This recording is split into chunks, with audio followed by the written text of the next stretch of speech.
A teoria já é furada. Por quê?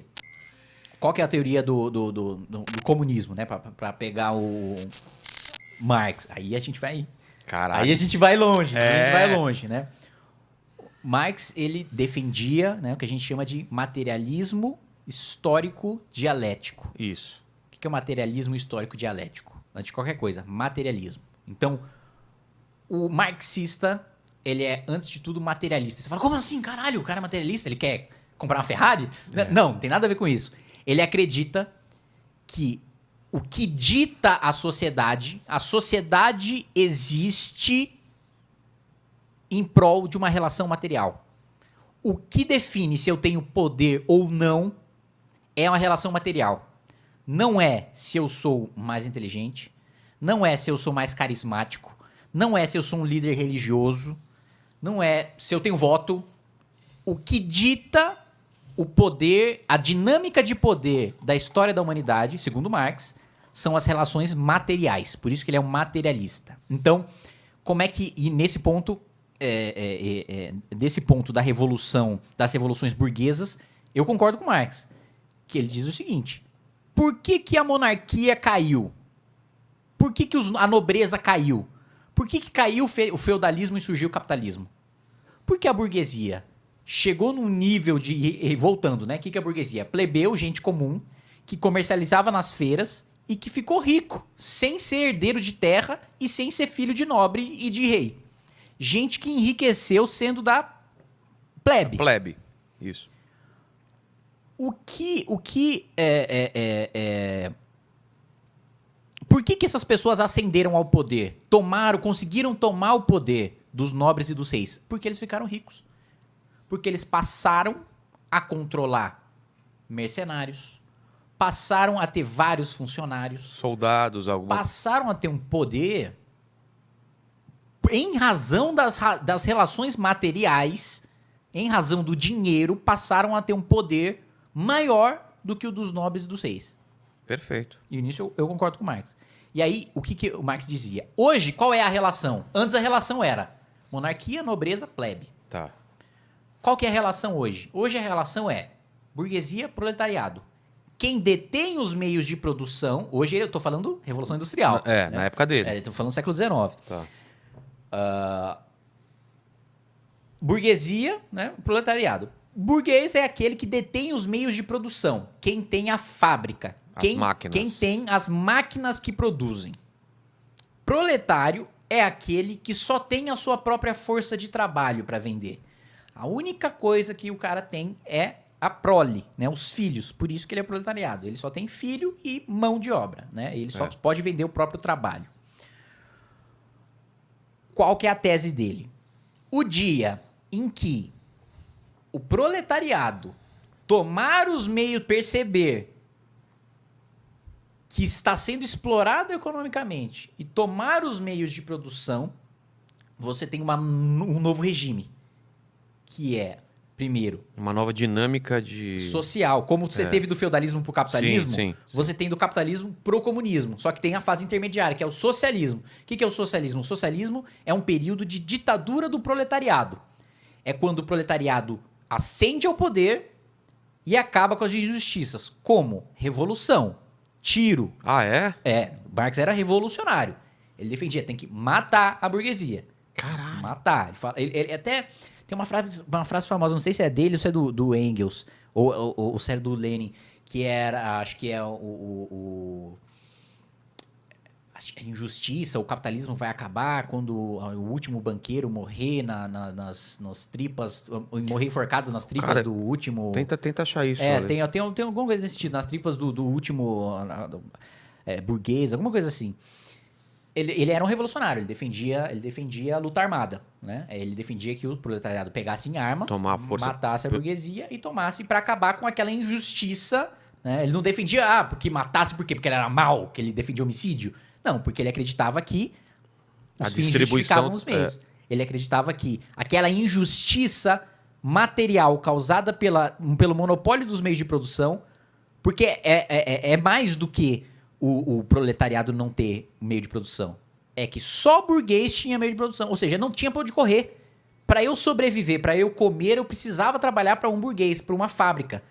Porque todas as outras maneiras de sobreviver tinham acabado. Mas ele não, naquela época não tinha uma ascensão ainda social de alguém da prole, proletariado conseguir ascender, também começando um pequeno negócio? Não, nessa época não existia. Era muito difícil, porque o cara que já tinha uma máquina, ele tinha que eu acho que é uma coisa que pode acontecer durante o nosso tempo de vida, Com as megacorporações? com inteligência artificial. Ah, tá. Com você substituir com máquina produzir máquina. Entendi. A gente tem um salto de produtividade tão grande que eu não consigo competir. O empresário comum que tem uma máquina de hoje Entendi.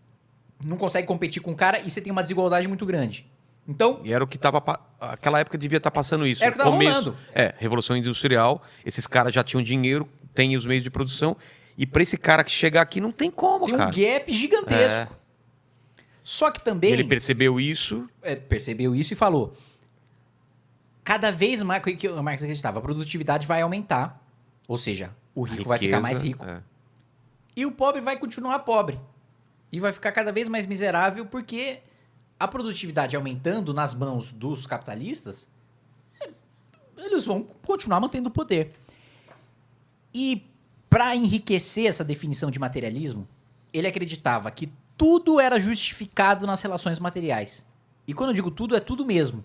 A relação material é que ele chama de infraestrutura. Todo o resto é superestrutura. O que é superestrutura? Música. A música existe para justificar as relações materiais de opressão. Caralho, peraí. Aí eu não entendi, porra nenhuma. Calma, que eu vou desenvolver. Vou desenvolver. A música, a política, o cinema, Filosofia. tudo existe para quê? Para o proletário não entender que é explorado. Ah, o lance do pão e circo. É mais. Você entendeu, né? Entendi, mas é mais complexo do que isso. Entenda que a ideologia política, por exemplo, ele fala. Ele não falava especificamente de democracia, mas vamos supor, né? Hoje, os marxistas pós-Marx colocam que o PCO, por exemplo, o PCO diz que não reconhece a democracia. Porque a democracia é só uma invenção burguesa pro proletário pensar que tem algum poder, Dá ilusão pra ele. que tem alguma influência. Da mesma maneira que a política que é o que Marx chamava de ideologia. Ideologia, para Marx, é no sentido pejorativo. É uma construção teórica para alienar o proletário. Entendi. Para ele não se ver como um proletariado. Para ele não ter o que o Marx chamava de consciência de classe. Ele entender que ele e todas as outras pessoas que têm uma condição material igual a ele pertencem a uma mesma classe e, portanto, devem ter o mesmo pensamento revolucionário. Que é um ponto que os liberais discordam. Ele fala, não interessa se você é pobre ou se você é rico. A razão ela é única e universal. Tá. Logo, um pobre e um rico podem ter a mesma ideologia, porque eles podem chegar nas mesmas conclusões se eles trabalharem com as mesmas teses. Tá. Que é Aristóteles. Aí Marx falava, não. Isso aí é só invenção de que rico ou pobre pode chegar na mesma conclusão pro pobre achar que pode ter o mesmo raciocínio do rico. E nunca vai ter. Nunca vai ter por quê? Porque tudo é pautado por relação material. Teatro, cinema. Religião. Religião. Por que tem lá que depois, no pós-vida, tem uma salvação? É óbvio, o Marx fala, é óbvio que no pós-vida vão vender salvação. Porque nessa você tá fudido, meu irmão. Você é um merda e vai ser um merda. E aí os caras querem falar, não, fica tranquilo que depois que você morrer fica bom. Deixa o dinheiro comigo. Isso. O Marx fala, é isso. Tudo é construído, a superestrutura tudo é construído para isso. Tudo que é entretenimento, que é ideologia, que é livro, que é ficção, política, tudo é superestrutura.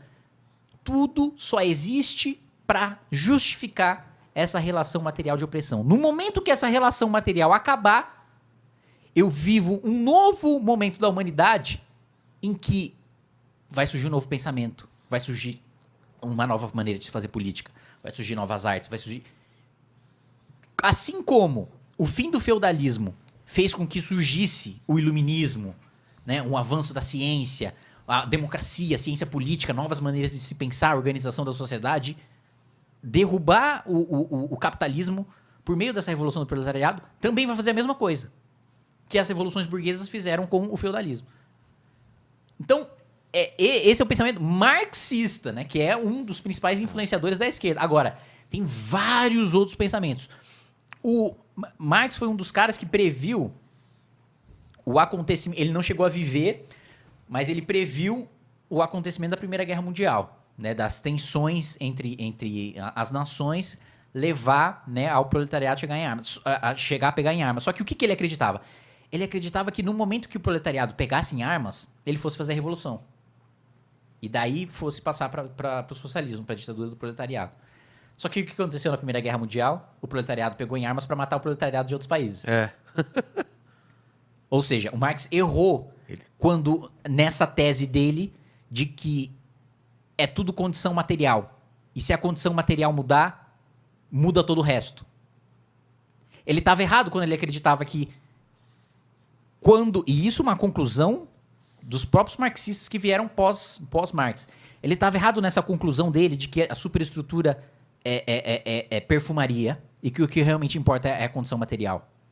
Que o que realmente importa é, bom, se o cara tiver arma, ele vai derrubar e aí ele vai conseguir, né? Cara, eu acho que foi o grande erro dele, de não entender que todo esse que tá em volta é importante pra caralho, né? Aí que vem a escola de Frankfurt. Que é o pensamento de que, na verdade, a relação material é só mais uma coisa no jogo de poder. E que o que realmente influencia quem manda e quem não manda na sociedade não é quem tem meio de produção, quem tem meio de produção. É quem domina o poder político, é quem domina a cultura, é quem domina a arte, é quem domina o imaginário coletivo. Então, você pode ter, e aí Weber descrevia isso, um líder carismático. Um cara que tem muito poder, por quê? Porque ele é carismático. Exemplos de líder carismático. Um dos maiores, Mussolini. Hitler também, né? Hitler também. Mas eu acho que o Mussolini mais, porque o Mussolini ainda era radialista. Ah, é? Mussolini era radialista. Então ele tava lá sempre na rádio descendo pau, não sei o que. Pá, é isso aí, tá uma bosta essa Itália. Caralho, a gente tá só se fudendo aqui. Pagando, perdemos aqui Primeira Guerra Mundial, estamos entubando esse prejuízo até hoje. E por que o trabalhador aqui da Itália tem que ficar entubando esse prejuízo? A gente tem que levantar, ter uma indústria nacional. Por que a gente tem que ficar refém de meia dúzia de empresários? Não, o Estado tem que criar o empresariado para que ele produza o que o Estado precisa, o que o povo precisa. Que merda é essa aqui? Não sei o que. Acendeu o poder. É uma liderança carismática. Ele não tinha dinheiro.